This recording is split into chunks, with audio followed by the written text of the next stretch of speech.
Hello everyone, and welcome back to the 2015 Pokemon World Championships. I am Kyle Pukasukovic. Joining me is Dylan Exobyte Mayo, and we just had an exciting round number 6 matchup, but we're here at the last round of today, round number 7. This will decide who goes on to the next day and whose run ends here. Right. The way, as we mentioned before, that Worlds is set up this year is many players have already qualified for day 2 before the event even started, but everyone else has to play through day 1. And for the Masters, they need, I believe it's 15 points to go to day 2. And as they get those 15 points, they are filtered out of the tournament, but those that still remain keep playing on. So now everyone with at least 12 points is going to be playing to see if they can get that last win they need to make it to the next day. Yeah, at this point, it is pretty much the last stand. This is it. It's win or go home at this point. And, I mean, this is pretty high pressure, right? I mean, this is to move on to the next day at the World Championships, to be in the hunt, to be world champion, win the most prestigious prize in this game. So a lot rides on this last round for these players. Right. There's no more chances after this for this season. At this point, if they don't win this game, they're going to end up having to try in 2016 at this point. Yeah. I mean, it's a long journey to get to the World Championships. It's a lot to ask one game to decide your fate for the whole season, but that's the situation these players are in. For right now, we're going to take a look at Pokemon TCG Online and take a look at the deck that Colton Day used, which is that really cool Aromatisse deck we see pop up every once in a while. Right. It uses Aromatisse to move those energy around, and then also uses a bunch of different Pokemon that have abilities that trigger when you attach different energies to them. And when we bring TCGO up, we can show you all those different cards that those use here. One of the biggest cards that powers the whole deck is the Aromatisse. Yeah, and we've seen Fairy Transfer be so powerful ever since it came out in the first XY set, really spawning all sorts of different decks. Fairy Transfer, just an incredible ability. Anytime you get to move the energy you have and play around, it's just really versatile, allows you to power up all sorts of different attackers. So yeah, we're just waiting on Pokemon TCG Online, and we'll go ahead and show these cards off for you guys. There we go. There is Aromatisse, just a 90 HP Pokemon, but hey, sometimes an ability is so good that all the other stats don't really matter. Right. This lets you move your energy around anywhere as long as they're fairy energy, but the deck, of course, gets a little sneaky with that requirement and uses those rainbow energy. Yeah, of course, rainbow energy, special energy, it provides one of every type. It only provides one energy, but it is every type, so it counts as a fairy energy. You can move it around with Fairy Transfer and, use different attacks. Even if something costs a darkness energy or a lightning energy or water energy, doesn't matter. Rainbow energy fulfills that cost. Right. It does have a drawback of putting a damage counter on one of your Pokemon when you put it into play, but that's usually pretty minor overall in the major scheme of things, and also lets you pull some cool tricks with cards like Malamar EX. Yeah, Malamar EX is awesome for its Hyper Hypnosis ability.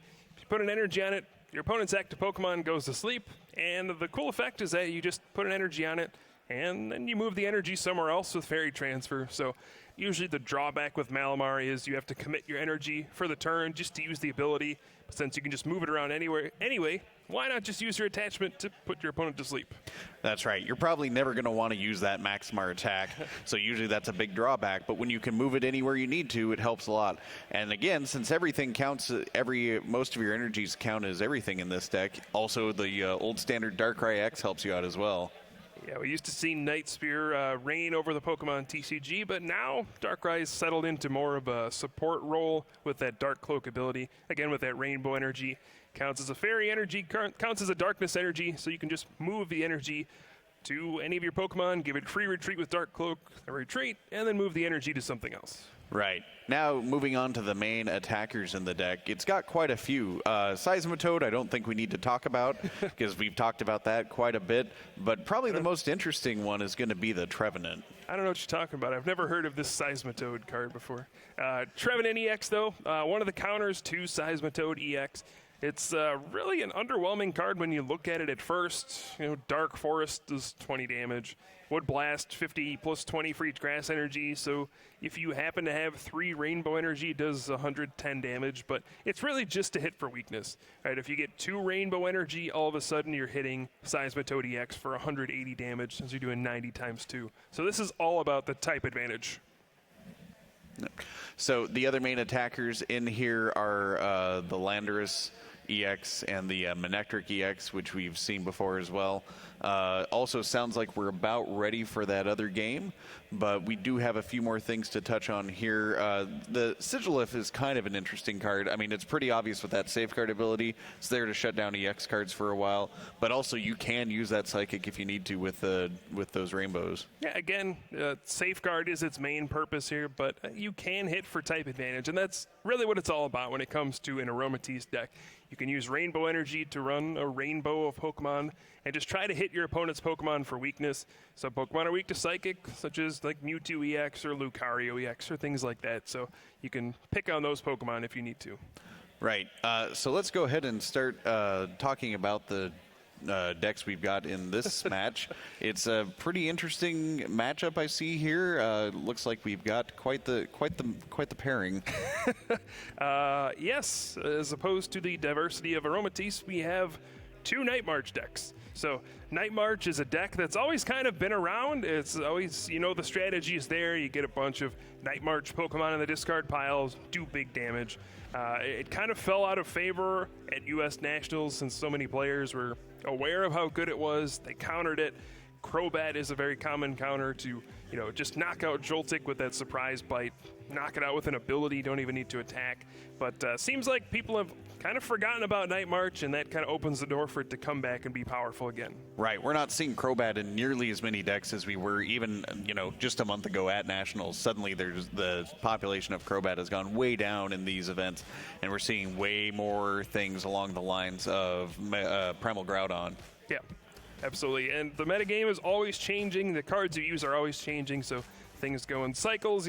Something is good, so players try to counter it, and then the counters take over, so now things that weren't good before are now good again, and it's just always about being one step ahead. Yeah, these players are getting everything set up right now, so we don't want to get into too many details, but we can talk a bit about the prizes that they'll be playing for if they make it into tomorrow. Yeah, I mean, of course, you're playing for that $25,000 first place scholarship award. That's pretty crazy. That's more than triple of what it was even just a few years ago. Right. And that's per age division. Yeah. So there's the Masters age division, Seniors age division, and the Juniors age division. So those three first place players will each get a $25,000 scholarship. Yeah, that's pretty crazy. I mean, I think Jason Glinski's won Worlds 3 times, and the scholarship awards he won for those 3 combined don't add up to this one. Yeah, so Pokemon's crazy. Yeah, Pokemon's really made a bigger push on organized play recently, and it's been really great in seeing the reaction from the community. We're seeing bigger numbers at the tournaments across the board. It's really been exciting. Yeah, absolutely. So excited to see which one of these players is going to move on. We actually do have a familiar face. Andrew Mahone won our first regional championship we streamed this season from St.